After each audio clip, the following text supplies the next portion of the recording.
जिंदगी है आसान कैसे होगी और आसान हो गई तो जिंदगी कैसे होगी। ये एक फेमस डायलॉग है किसी पाकिस्तानी सीरियल का। जिस वक्त सुना था उस वक्त शायद इतना गौर नहीं किया था इस पर, लेकिन अब जैसे जैसे उम्र आगे बढ़ रही है और परिस्थितियां सामने आ रही हैं तो अब यकीन होता जा रहा है कि ये वाकई में कितना सच है। नमस्ते दोस्तों, स्वागत है आप सभी का बी रियल बी सिंपल की एक और वीडियो में। मैं उम्मीद करती हूँ कि आप सभी बेहतर होंगे। तो ये वीडियो मैं जो शुरू कर रही हूँ, ये वीडियो है एक्चुअली मेरी बेटी के बर्थडे का, जो जा चुका है, मार्च में पड़ता है। और इस वीडियो को मैंने सुबह सुबह से शुरू किया है। टाइम आप देख ही रहे हो, अभी 7 भी नहीं बजे हैं और मैंने बनाए हैं छोले चावल, क्योंकि मेरी बेटी को आज अपने स्कूल में छोले चावल लेके जाने हैं, उसकी फ्रेंड्स के लिए भी और उसको भी यही खाने थे। तो सुबह थोड़ा जल्दी उठी थी मैं, करीब 5 बजे। तो थोड़ा बहुत जो सुबह का काम होता है, जो मेरी एक्सरसाइज वगैरह होती है, वो करने के बाद मैं यहाँ पे बना रही हूँ छोले चावल और लगभग बन ही चुके हैं। बस ये है पंजाबी छोले मसाला, जो छोटा सा पैकेट आता है, इसको मैं यूज़ करती हूँ। इससे छोले बहुत ही ज़्यादा टेस्टी बन जाते हैं। और साथ में है मेरा और मेरी बेटी का सबसे पहला मील सुबह का। मतलब मैं तो अपना पानी वगैरह पी चुकी हूँ एक्चुअली, शहद का गर्म पानी जो मैं पीती हूँ। तो इसमें से 1 केला मेरी बेटी खाएगी, 1 मैं खाऊंगी, और ये जो बादाम है मैंने रात में भिगो दिए थे, ये मैं अपनी बेटी को दूंगी। तो बच्चे कुछ ना खा के जाएं, इससे बेहतर है जो उन्हें पसंद है वो खा के जाएं। और सुबह सुबह दूध मैं उसको नहीं देती हूँ, क्योंकि सुबह सुबह खाली पेट दूध पीने से उसको गैस की प्रॉब्लम हो जाती है, ज़्यादातर सभी को हो जाती है। तो इसलिए कुछ सॉलिड मैं उसको देती हूँ। तो अगर पराठा वगैरह बनता है तो वो खा के चली जाती है, नहीं तो फिर केला उसको पसंद है ही, बादाम वो खा लेती है। तो ये मैंने उसको दिए हैं, काफ़ी अच्छे होते हैं। मैंने भी अपना एक केला खा लिया ताकि थोड़ी सी एनर्जी मिल जाए। और यहाँ पे वानी हो गई है रेडी स्कूल के लिए। बर्थडे है तो इसलिए उसको मतलब ये कपड़े पहन के जाने की आज छूट है। और ये जो जीन्स आप देख रहे हो उसने पहनी हुई ना 6 पॉकेट की, ये एक्चुअली उसका बर्थडे गिफ्ट ही है। 2 ली हैं उसने, एक डार्क शेड में, एक लाइट शेड में। और हल्की सी ठंडक थी उस टाइम पे सुबह जब इसका बर्थडे था, मार्च के फर्स्ट वीक में, तो इसीलिए इसने लेयर करके कपड़े पहने हैं। और ये जो शर्ट इसने पहनी हुई है ना, आप यकीन करेंगे ये शर्ट सिर्फ 100 रुपये की है। मैंने सरोजनी नगर से ली थी, आई थिंक शायद पिछले साल ली थी, याद नहीं मैंने शेयर किया था या नहीं आप लोगों के साथ।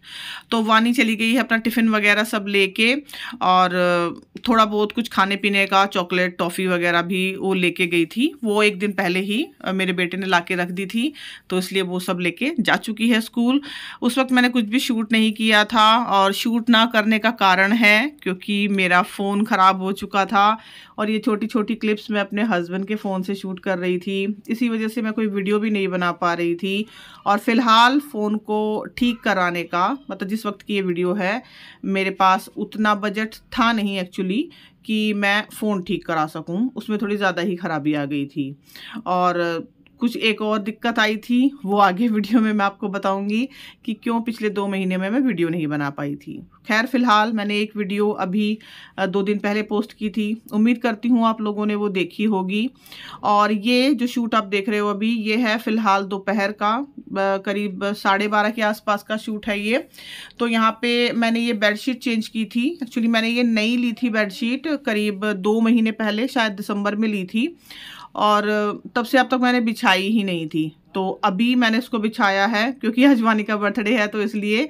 हालांकि सब काम हो चुका है, सफाई वगैरह सब हो चुकी है, लेकिन बस मुझे लगा कि मैं बेडशीट चेंज कर देती हूँ, वो आएगी तो खुश हो जाएगी। और देखिए अभी 1 बजा हुआ है, यानी कि 1 बजने में 15 मिनट है। और ये जो छोटा सा अलार्म आप देख रहे हो ना, ये भी वानी का बर्थडे गिफ्ट ही है। मैं लेके आई थी उसके लिए, उसको चाहिए था, उसने बोला था कि मुझे अलार्म चाहिए मम्मी, ताकि मैं सुबह जल्दी उठ सकूं। और उठ भी जाती है वो, वैसे वो बिना अलार्म के भी उठ जाती थी, लेकिन बच्चा है तो उसने एक ऐसी चीज़ का शौक़ किया जो बहुत ही अच्छी है, तो इसलिए मैंने उसको दिला दी थी एज ए बर्थडे गिफ्ट। और भी बहुत सारे बर्थडे गिफ्ट उसको मिले हैं जो आगे वीडियो में आपको पता चलेंगे। फ़िलहाल कमरा बिल्कुल सेट हो चुका है। जैसे मैंने कहा, साफ़ सफाई तो पहले ही हो चुकी थी, बस मेरा मन किया तो मैंने बेडशीट चेंज कर दी ताकि वो आए तो उसको थोड़ा सा मतलब अच्छा फील हो कि आज न्यू बेडशीट बिछी है। और ये बेडशीट बहुत ही ज़्यादा सॉफ्ट है, वुलन है, लेकिन बहुत ज़्यादा मोटी नहीं है, हल्की फुल्की ठंड में आप इसको बिछा सकते हो और उसके बाद एज ए ब्लैंकेट मतलब कंबल की तरह बिल्कुल हल्की सी ठंड में आप इसको ओढ़ भी सकते हो। जैसे मार्च के लास्ट तक जो ठंड पड़ने वाली है उसमें ओढ़ी भी जाएगी। और फिलहाल ये वाली बेडशीट जाएगी धुलने के लिए, लेकिन आज नहीं, मे बी शायद 1 या 2 दिन बाद धुलेगी। और अभी यहाँ पे आप देख रहे हो लैपटॉप का बैग रखा हुआ है, यहाँ पे मेरे हस्बैंड अभी काम कर रहे थे तो वो अभी गए हैं, ये भी मुझे उठा के रखना है यहाँ पे। और उसके बाद बस मैंने डायरेक्ट शूट किया था जब वानी स्कूल से आ गई थी। वो आ गई है स्कूल से, मेरा भी सब काम निपट चुका है, छोले चावल सुबह ही बन गए थे तो ऐसा कुछ खास काम नहीं था। और अभी आके वो मेरे बराबर में ही लेटी हुई है, मैं बेड पे बैठी हूँ एज़ यूजुअल, आपको दिख ही रहा होगा। और जैसे मैंने शुरू में ही कहा कि एक तो मेरा फ़ोन ख़राब हो चुका था, तो जब फ़ोन ही नहीं था तो मैं शूट कैसे करती। दूसरी दिक्कत आई थी मेरी आँखों में, और बहुत ही ज़बरदस्त दिक्कत आई थी। अभी भी आप देख रहे होंगे मेरी आँखों पे थोड़ी सूजन है। तो डॉक्टर ने मुझे बिल्कुल स्ट्रिक्टली मना किया था कि आपको स्क्रीन टाइम बिल्कुल कम कर देना है, और एडिटिंग में आप जानते ही हैं कि 2 से 3 घंटे लगते ही लगते हैं। तो पहले तो मैंने सोचा कि नहीं करती रहती हूँ, लेकिन फिर बाद में जब डॉक्टर ने बताया कि आँखों में ज़्यादा दिक्कत है तो मैंने नज़दीक का फ़ायदा सोचने की बजाय अपना दूर का नुकसान सोचा कि कहीं ऐसा ना हो कि स्क्रीन टाइम मैं एडिटिंग करती रहूं और आँखों में फिर बहुत ज़्यादा दिक्कत आ जाए जिसको मैं सुधार ना सकूं।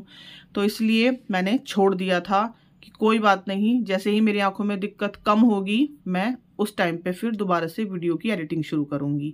और जैसे कि फ़ोन तो नहीं था मेरे पास, तो अपने हस्बैंड का फ़ोन लेके थोड़ा बहुत जो मैं शूट करती रहती थी, इस उम्मीद में कि जब भी मेरी आँखों में मतलब दिक्कत कम हो जाएगी और मेरा फ़ोन ठीक होके आ जाएगा, मतलब बहुत ज़्यादा ठीक नहीं मैंने उसको कराया, जितना बहुत ज़्यादा बजट था, कम बजट में जितना वो ठीक हो सकता था उतना मैंने करा लिया था कि जब वो ठीक होके आ जाएगा तो तब मैं इन वीडियो की एडिटिंग कर लूँगी। इसीलिए मैंने पिछली वीडियो में भी बताया था कि ये मार्च के फर्स्ट वीक की वीडियो हैं। तो भाई शूट की थी तो इसलिए मैंने सोचा कि चलो एडिट करके मैं आप लोगों तक पोस्ट भी कर देती हूँ। अभी यहाँ पे आके आपने देखा बराबर में वानी सो रही है, तो स्कूल से आके वो थक जाती है और इसीलिए मैं उसको सुला देती हूँ। मैं उस पर कोई प्रेशर नहीं देती इस चीज़ का कि नहीं आते ही पढ़ना है, हालांकि उसके एग्ज़ाम्स चल रहे हैं, लेकिन वो अपने आप से बहुत ज़िम्मेदार बच्ची है और बहुत ही अच्छे से बिना मेरे कहे वो सारी चीज़ों का ख्याल रखती है।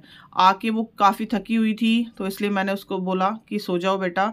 और हल्की हल्की सी ठंडक अभी भी है, ठंडक क्या एक्चुअली जैसे ही मौसम थोड़ा सा चेंज होता है तो मच्छर बहुत ज़्यादा हो जाते हैं, तो इसलिए पंखा चलाना पड़ता है, और पंखा चलाते हैं तो हल्की सी ठंडक लगती है। तो इसीलिए मैंने भी एक बिल्कुल बारीक सा स्वेटर है मेरा फुल स्लीव्स का, ये ग्रे कलर का जो मैंने पहना हुआ है, और बारीक सा कंबल ओढ़ के वानी यहाँ पे सोई हुई है, पंखा चल ही रहा है। तो यहाँ पे आपने देखा होगा मैंने अपने हाथ में अपनी एक नोटबुक ली हुई है जिसपे वानी ने लिखा हुआ है मम्माज़ रजिस्टर। तो आज ही मैं लेके बैठी हूँ काफ़ी दिनों बाद, मतलब बैठी थी काफ़ी दिनों बाद, क्योंकि आंखों में प्रॉब्लम थी तो इसलिए मैं लिख भी नहीं पा रही थी। और मेरा सच बताऊं तो एक बार को वीडियो बनाए बिना काम चल जाता है, लेकिन लिखे बिना काम नहीं चलता। ऐसा कुछ नहीं कि मैं कोई पोएम लिखती हूँ या मैं कोई कहानी लिखती हूँ, लेकिन जो भी मेरे मन में थॉट्स चलते रहते हैं मैं उनको पेपर पे नोट डाउन ज़रूर कर देती हूँ। पूरा दिन में जब भी मुझे टाइम लगे, ज़रूरी नहीं है कि सुबह या दोपहर या रात में, जब भी मुझे टाइम लगे, जब भी मेरा मन करे। तो अभी आंखों में थोड़ी बहुत राहत थी मेरे, तो इसीलिए मैंने करीब आधा घंटा बैठ के थोड़ा बहुत कुछ लिखा भी था। और वानी को बड़ा अच्छा लगता है जब मैं उसके सर पे इस तरह से हाथ फेरती हूँ सोते वक्त। वो बार बार यही बोल रही थी मम्मी सर पे हाथ फेर दो। तो अभी भी वो पूरी तरह से सोई नहीं थी, जब मैंने अच्छे से उसके सर पे हाथ फिराया तब वो सोई।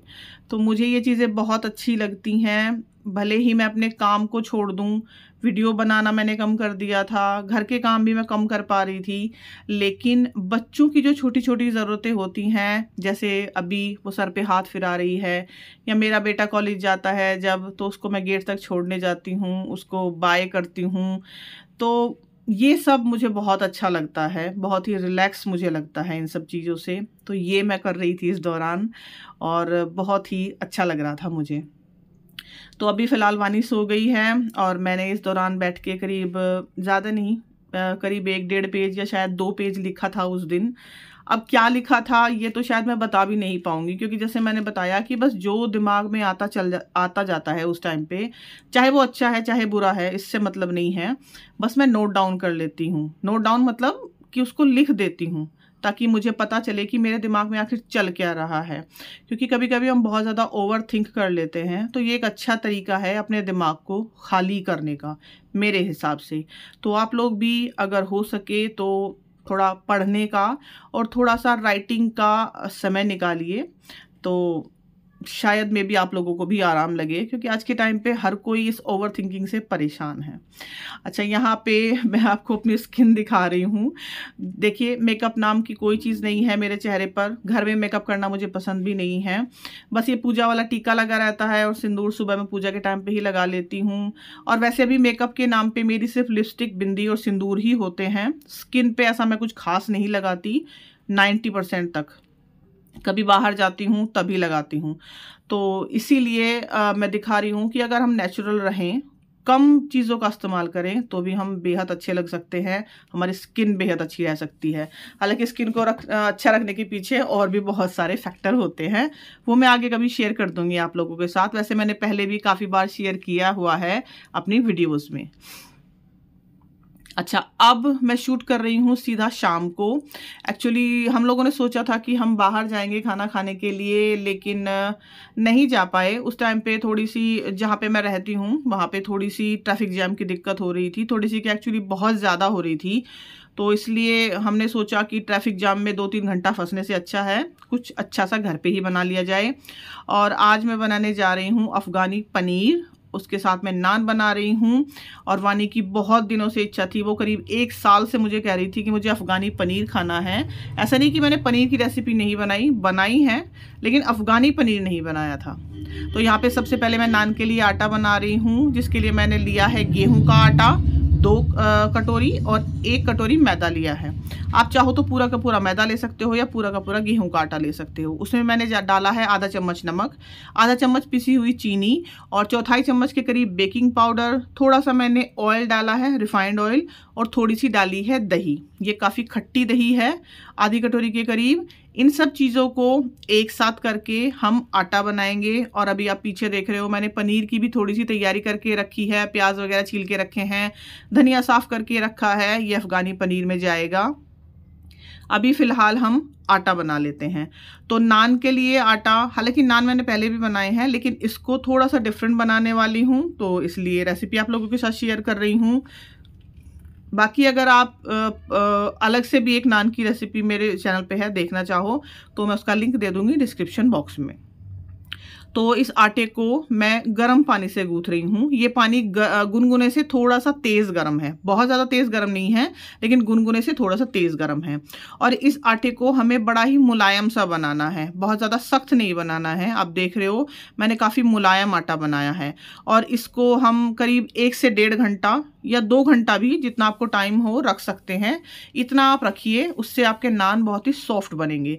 तो इसीलिए मैंने थोड़ी तैयारी करने के बाद सब्जी की, सबसे पहले आटा ही बना के रख दिया, तब तक सब्जी वगैरह बनेगी, आटे को अच्छे से रेस्ट मिल जाएगा।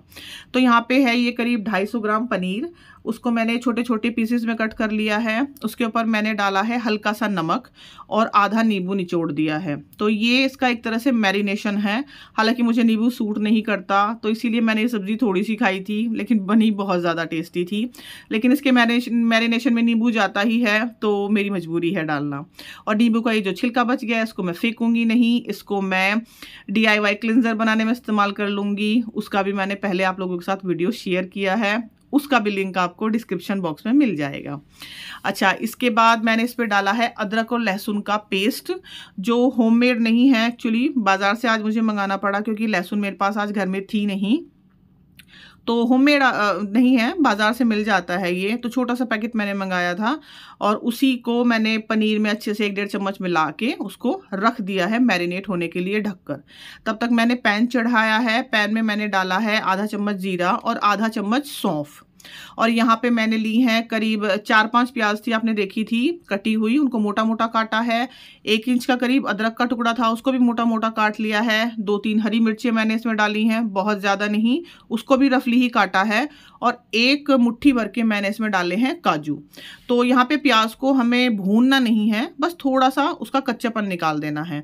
साथ ही मैंने डाल दिया है धनिया, जिसको मैंने अच्छे से धो लिया था साफ करके, काटा नहीं है मैंने, ऐसे ही डाल दिया है पूरा का पूरा, क्योंकि हमें इसको लास्ट में पीसना ही है इसलिए। और ये 1 मिनट में देखिएगा आप बिल्कुल श्रिंक हो जाएगा। तो ये देखिए दिखाई भी नहीं दे रहा है कि धनिया गया किधर है, लेकिन ये इस रेसिपी का मेन इंग्रेडिएंट है, ये चाहिए ही चाहिए, इसके बिना नहीं बनेगी रेसिपी। तो जब ये थोड़ा ठंडा हो गया प्याज का जो हमारा मसाला है, उसको अब मैं पीस रही हूँ। और पीसते वक्त मैंने इसमें हल्की सी मलाई डाली थी। तो एक बार मैंने इसको पीस लिया, जब ये मतलब आधा पिस गया है अभी, तो अब मैं इसमें डाल रही हूँ दूध की मलाई। तो मेरे यहाँ 2 किलो के करीब दूध आता है, तो ये है 2 किलो दूध की मलाई, आज की ही है फ्रेश। तो जितनी थी मैंने वो डाल दी है इसके अंदर। अगर मलाई ना हो आपके पास तो आप बिल्कुल गाढ़े वाली इसमें दही भी डाल सकते हो। तो मलाई थोड़ी सी मुझे कम लग रही थी, तो इसलिए मैंने इसमें 2-3 चम्मच दही भी डाली है। आप दोनों चीज़ भी डाल सकते हो और एक चीज़ भी डाल सकते हो, जो भी आपके पास अवेलेबल हो। हाँ, मलाई ज़रूर डालिएगा, कोशिश कीजिएगा, क्योंकि घरों में मलाई होती ही है। तो एक बार फिर से मैंने मिक्सी में इसको पीसा और बिल्कुल क्रीमी वाली हमारी ये जो प्योरी है बन गई है प्याज वाली। अच्छा, अब जो पनीर हमने मैरिनेट किया था ना, उसमें भी हमने इस ग्रेवी को थोड़ा सा डाला है और दोबारा से उसको मैरिनेट होने के लिए रख दिया है 10-15 मिनट के लिए। अब जब तक वो मैरिनेट हो रहा है, आटा भी रेस्ट कर रहा है, तब तक मैं यहाँ पे बना रही हूँ ग्रीन वाली चटनी, दही वाली, जो रेस्टोरेंट वगैरह भी मिलती है, मेरी बेटी को बहुत पसंद है। उसके लिए सिंपल 2-3 चम्मच दही डाली है, थोड़ा सा हरा धनिया, ज़रा सा नमक, 1 हरी मिर्च डाली है और थोड़ा सा नींबू। बस इसको पीस लेना है और हमारी हरी चटनी तैयार हो जाएगी रेस्टोरेंट वाली। अब मैंने दोबारा से वही वाला पैन लिया है जिसमें प्याज को भूना था, और उसमें बिल्कुल 1 चम्मच के करीब मैंने तेल लिया है, रिफाइंड ऑयल ही। आप चाहो तो घी भी ले सकते हो या बटर भी ले सकते हो। उसमें मैंने ये मैरिनेट किया हुआ पनीर अब डाल दिया है और बिल्कुल धीमी धीमी आंच पे हम इसको सेकेंगे और लग जाएगा इसको टाइम करीब 8 से 10 मिनट का। तो धीरे धीरे तब तक ये पकता रहेगा। साइड वाली गैस पे मैंने कर दिया है। अब यहाँ पे मैं ग्रेवी की तैयारी कर लेती हूँ। कढ़ाई में मैंने थोड़ा सा तेल डाला है और 1 मक्खन की टिक्किया छोटे वाली जो आती है, तो दोनों ही चीज़ हमें डालनी है। और इसमें मैंने कुछ खड़े मसाले डाले हैं, 1 इंच इलायची का 1 इंच मैंने डाला है इसमें दालचीनी का टुकड़ा, 2 तेज पत्ते और 3-4 छोटी इलायची, उनको मैंने खोल के डाला है थोड़ा सा तोड़ के। और साथ ही ये जो ग्रेवी हमने बनाई थी प्याज और हरे धनिए की, ये मैंने डाल दी है। उसी जार को धो के थोड़ा सा मैंने पानी डाल दिया है क्योंकि फ्लेवर वेस्ट नहीं होने चाहिए। और बराबर में जो पनीर टिक्का टाइप हम भून रहे हैं, उसको देखिए कितनी अच्छी ब्राउनिंग उस पर आई है। तो उसको आप चाहो तो एज ए पनीर टिक्का भी इस टाइम पे खा सकते हो। उसके ऊपर आप थोड़ा सा चाट मसाला डालिए, थोड़ा सा नींबू निचोड़िए, वो ऐसे भी बहुत अच्छा लगने वाला है। लेकिन अभी फ़िलहाल हम ग्रेवी बना रहे हैं, सब्जी बना रहे हैं, तो उस पर ध्यान देते हैं। ग्रेवी में अच्छे से उबाल आ गया है। इसमें मैंने डाली है काली मिर्च। तो आप चाहो तो लाल मिर्च भी डाल सकते हो वैसे, लेकिन ट्रेडिशनली इसमें काली मिर्च ही जाती है, तो इसलिए मैंने वही डाली है।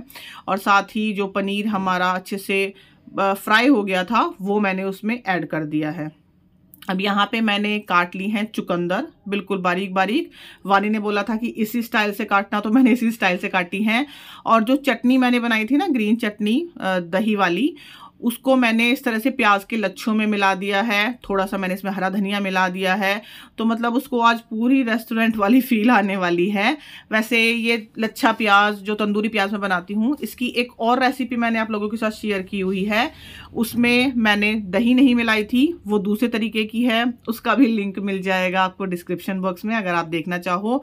तो इस तरह का जो थोड़ा सा हैवी खाना होता है ना, उसके साथ अच्छी लगती हैं ये इस तरह की प्याज चटनी वगैरह। डेली तो खैर इस तरह का कुछ बन नहीं पाता है, आप देखते भी हो मेरी वीडियोस में सिंपल दाल चावल या रोटी सब्जी यही बनता है मेरे घर में। लेकिन हाँ, कभी कभी ओकेशनली या महीने में 1 बार इस तरह का खाना बन जाता है। 1 बार से ज़्यादा तो शायद बनता भी नहीं है, कभी कभी 1 महीने में 1 बार भी नहीं बनता है। तो आज थोड़ा मौका भी था और मेरी बेटी काफ़ी दिन से कह भी रही थी, तो इसलिए मैं उसके लिए बना रही हूँ स्पेशल। हालांकि खाया तो हम सब ने ही था। तो यहाँ पे आटा हमारा अच्छे से सेट हो गया था, उसको थोड़ा सा बस मैंने हाथ से एक बार से दोबारा से मला है और एक पेड़ा लेके उसमें से थोड़ा सा मोटा उसको मैंने बेला है, हल्का सा उसके बीच में ऑयल लगा के उसको दोबारा से बंद किया है, जैसे हम सिंपल पराठों को करते हैं। और उसके ऊपर मैंने डाले हैं यहाँ पे कलौंजी और कसूरी मेथी। अच्छा, कसूरी मेथी ना हो आपके पास तो आप हरा धनिया भी डाल सकते हैं, या फिर अगर आप गार्लिक नान बनाना चाहें तो आप बारीक बारीक कटा हुआ इस पर लहसुन भी डाल सकते हैं। सिंपल, बस आपको इसको सेकना है। जब दोनों तरफ से थोड़ा सा ये सिक जाए उसके बाद इस पर आप हल्का सा घी लगा लीजिए या ऑयल लगा लीजिए, जो भी आप लगाना चाहो। मैं फ़िलहाल ऑयल लगा रही हूँ। घी मैं मतलब घी से मैं कुछ भी चीज़ें सेकना पसंद नहीं करती, मैंने पहले भी बताया है आप लोगों को। और ये देखिए हमारे फूले फूले नान हो गए हैं तैयार, आटे वाले, और बहुत ही सॉफ्ट बने थे ये, साथ ही ऊपर से क्रिस्पी भी थे और गरम गरम हैं, तो इसलिए उनको मतलब तोड़ने के लिए मैं ये ट्रिक आजमाती हूँ। तवे पर ही जब नान अच्छे से सिक जाता है उसको इस तरह से मैं कट लगा देती हूँ, जो मैं चमचा इस्तेमाल कर रही हूँ ना उसी से ही, तो इससे आसानी हो जाती है एक्चुअली खाने में। पराठों के साथ भी मैं ऐसे ही करती हूँ, जब वो गरम गरम होते हैं और जब तोड़ते हैं ना तो हाथ जलते हैं, उससे बचाने के लिए मैं ऐसे कर देती हूँ।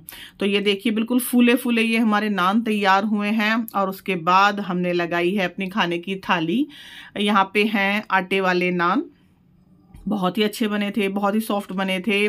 और जो चटनी हमने बनाई है हरे धनिए की और दही की, सॉरी हरी चटनी, दही वाली चटनी, और ऐसे ही दही की चटनी वाले प्याज और चुकंदर, जो खासतौर से मैं खाती हूँ क्योंकि खून की ज़बरदस्त कमी हो रखी है शरीर में। और ये है हमारा हरा हरा अफ़गानी पनीर, और इतना टेस्टी बना था ना सब कुछ। थोड़ी सी मेहनत लगी लेकिन बन गया, और ज़्यादा टाइम भी नहीं लगा एक्चुअली। तो बहुत ही टेस्टी सी हमारी ये थाली तैयार हुई है। और कहते हैं ना कि खाना आप मतलब ज़बान से बाद में खाते हैं, पहले आँखों से आप खाते हैं, तो जब अच्छा लगता है तो मतलब दिखने में अच्छा लगता है तो खाने में भी बहुत टेस्टी लगता है। आप लोग भी प्लीज़ ट्राई कीजिएगा ये थाली। और खाना वगैरह खाने के बाद मैंने एक्चुअली कपड़े चेंज किए थे। ये है वानी का बर्थडे केक, और ये वाली क्लिप मेरे हस्बैंड ने शूट की थी, तो फ़ोन उन्हीं का है, जाहिर सी बात है, मैंने तो लिया हुआ था थोड़ी देर के लिए, तो फिर उन्होंने ही शूट की है ये क्लिप, और जैसा उनका मन आया उन्होंने उसी तरह से शूट की है। और यहाँ पे आप देख रहे होंगे बराबर में मैंने छोटा सा दिया जला के रखा है।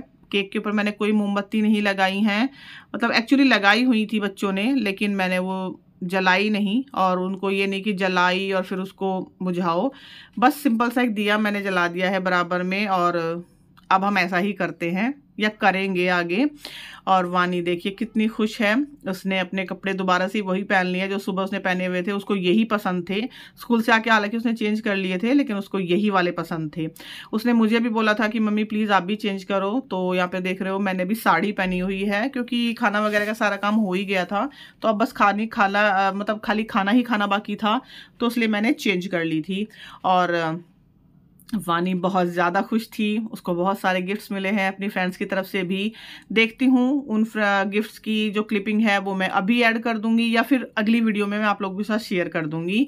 और पापा की तरफ से भी गिफ्ट मिले हैं, मैंने भी दिए हैं, भैया ने भी दिए हैं उसके, और सब ने उसको बहुत सारी विशेस भेजी हैं, सभी ने, क्योंकि वो सबकी बहुत ज़्यादा लाडली है। लेकिन वानी ने इस टाइम पे अपने नाना जी को बहुत मिस किया था, वो उदास भी हुई थी इस टाइम पे, लेकिन खैर क्या कर सकते हैं, जैसा नियति में लिखा है होगा तो वैसा ही। तो ये मेरी साड़ी है जिसकी मैंने कुछ फ़ोटोज़ खींची थी, मैंने एक्चुअली वानी ने ही खींची थी, और ये साड़ी करीब 3 साल पुरानी है, मैंने मीशो से मंगाई थी। अब तो मुझे उसका प्राइस भी याद नहीं है, लेकिन शायद 500 के अंडर ही है ये साड़ी, ज़्यादा महंगी नहीं है। और ये सैटिन की साड़ी है, बहुत ही ज़्यादा खूबसूरत लगती है। और जो ब्लाउज़ मैंने पहना हुआ है ये मैंने अमेज़न से मंगाया था, फुल स्लीव्स का है, स्ट्रेचेबल है। इसका लिंक मैं आपको डिस्क्रिप्शन बॉक्स में दे दूँगी। साड़ी का लिंक तो अगर मुझे मिला तो मैं आप लोगों को दे दूंगी। ये साड़ी और भी बहुत सारे कलर्स में आती है, हालांकि काफ़ी पुरानी है लेकिन ज़्यादा पहनी नहीं है मैंने। तो अभी केक वगैरह कट करने के बाद खाना हम सब ने खा लिया, फिर मैं दोबारा से कपड़े चेंज करके आई हूँ किचन में, क्योंकि अभी थोड़ा सा काम बाकी था। बर्तन वगैरह सब समेटने के बाद यहाँ पे मैं दूध गर्म करने के लिए रखा हुआ है। मैंने थोड़ा सा दूध अलग से भी है जिसकी मुझे दही जमानी है, और बराबर में घी भी बनने के लिए रखा हुआ है। और ये जो टिफ़िन है ये वानी का गिफ्ट है, 2 दिन पहले ही आया है, एक्चुअली 2 दिन क्या, एक्चुअली 1 दिन पहले ही आया था। और टिफ़िन मैंने उसका पिछले साल भी लिया था, लेकिन उस टिफ़िन में क्या दिक्कतें आई जो मुझे नया टिफ़िन लेना पड़ा, वो भी मैं आप लोगों से अगली या उससे अगली वीडियो में शेयर कर दूंगी। साथ ही उसकी वाटर बॉटल आई है नई बॉटल, तो खैर उसकी करीब 4 साल पुरानी थी, उसका ढक्कन टूट गया था, हालांकि अंदर से वो स्टील की ही है लेकिन ढक्कन टूट गया था तो इसलिए उसको नई बोतल चाहिए थी। तो ये टिफ़िन और बोतल भी उसको गिफ्ट में मिले हैं, हमने ही दिए हैं एज़ यूजुअल सब ने मिलके। और अभी मैंने उसको धो के रख दिया है अच्छे से ताकि वो कल से फिर इनको ले जा सके।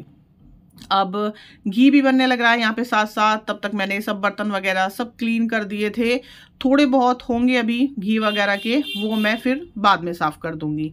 तो घी बनाने का सबसे बड़ा मतलब टाइम मैं इसी टाइम पे चुनती हूँ, या तो सुबह सुबह या फिर रात में, क्योंकि जो उसकी हल्की सी स्मेल आती है ना, फिर बच्चे कहते हैं कि मतलब आप क्या बना रहे हो कि स्मेल आ रही है। कभी कभी होता है ऐसा, हर किसी के साथ नहीं होता हालांकि, लेकिन किसी किसी को स्मेल आती है जब मक्खन से घी बनता है। तो यहाँ पे दूध, जो मुझे दही जमानी थी ना जिस दूध की, वो थोड़ा सा अभी निवाया हो गया है, मतलब गुनगुना, उसको मैं जमा रही हूँ। और इस तरह से 2-3 बार आप बर्तन में से दूध को उछालते हैं ना, जब मतलब एक दूसरे से बर्तन में दूसरे बर्तन में करते हैं, तो इस तरह से दही बहुत ही अच्छी जमती है। और दही अब मैं लगभग डेली ही जमा रही हूँ। जमा तो खैर सर्दियों में भी रही थी, लेकिन थोड़ी सी कम कर दी थी मैंने जमानी, क्योंकि सबकी तबीयत खराब थी। लेकिन अब तो डेली ही जम रही है दही। एक बार को दूध ना पिए लेकिन दही सबको चाहिए मेरे घर में। तो दही मैंने जमा दी है, उधर दूध गर्म होने लग रहा है। तब तक घी भी थोड़ा सा ठंडा हो गया था, बहुत ज़्यादा नहीं, थोड़ा सा ठंडा हो गया था। तो अब मैं उसको इस डब्बे में पलट दूंगी। और यहाँ पे नीचे मैंने कपड़ा बिछाया है ताकि अगर कुछ भी गिरे तो उस कपड़े पे ही गिरे, काउंटर टॉप गंदा ना हो। और इस डब्बे की हालत आप देखिए क्या हो रखी है।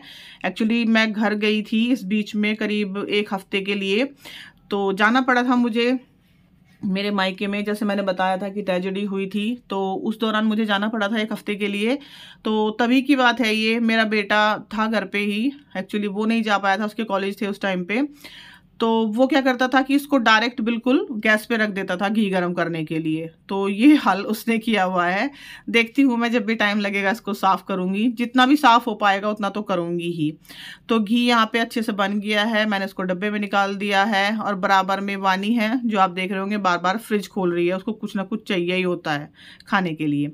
तो ये देखिए कपड़ा मैंने बिछाया था ना, तो जो भी हल्का फुल्का घी 1-2 बूंद गिरा है वो इसी पे गिरा है, काउंटर टॉप गंदा नहीं हुआ बिल्कुल भी। दही जम गई, घी हमने डाल के रख दिया है डब्बे में, अभी गर्म है तो इसलिए मैंने डब्बे को पूरी तरह से बंद नहीं किया है, हल्का सा उसको खुला छोड़ दिया ताकि हवा लग जाए अच्छे से। और यहाँ पे ये जो घी वाली जो कढ़ाई हुई है, इसको मैं सुबह मांजूंगी। अभी इसमें थोड़ा पानी भर के मैं रख दूंगी, और ये भगोना वगैरह मैं अभी साफ़ कर दूंगी। और टिफ़िन वानी का साफ़ है ही, सुबह वो नए टिफ़िन में अपना खाना लेके जाएगी, क्योंकि नया था ना तो इसलिए मैंने धो के रख दिया था। बिल्कुल नए को नहीं इस्तेमाल करते हैं, करना भी नहीं चाहिए। साथ ही दूध गर्म हो गया, और उसको मैंने मतलब थोड़ा बहुत जिसको पीना था मैंने दे दिया। उसके बाद मैंने इसको जाली से ढक के रख दिया था, तो मोटी सी मलाई आ जाती है इस पर जब हम जाली से ढक के रखते हैं। और फ्रिज में रखने से पहले इसको हम इस तरह से साइड से चाकू से छुड़ा देंगे मलाई को, थोड़ा ढीला कर देंगे मलाई को, ताकि जब हम फ्रिज से दूध को निकालें और मलाई को निकालें तो वो फिर चारों तरफ अच्छे से चिपके नहीं, मतलब नहीं तो भिगोने पे आपने देखा होगा ना मलाई चिपक जाती है। तो ये एक ट्रिक है, और बाकी मैं आगे आपसे वीडियो में शेयर करूंगी। अभी फ़िलहाल इस वीडियो को मैं यहीं पे एंड करती हूँ। कैसी लगी ये वीडियो प्लीज़ बताइएगा, अगर अच्छी लगी हो तो प्लीज़ मेरे चैनल को सब्सक्राइब ज़रूर कीजिएगा। Thank you so much for watching.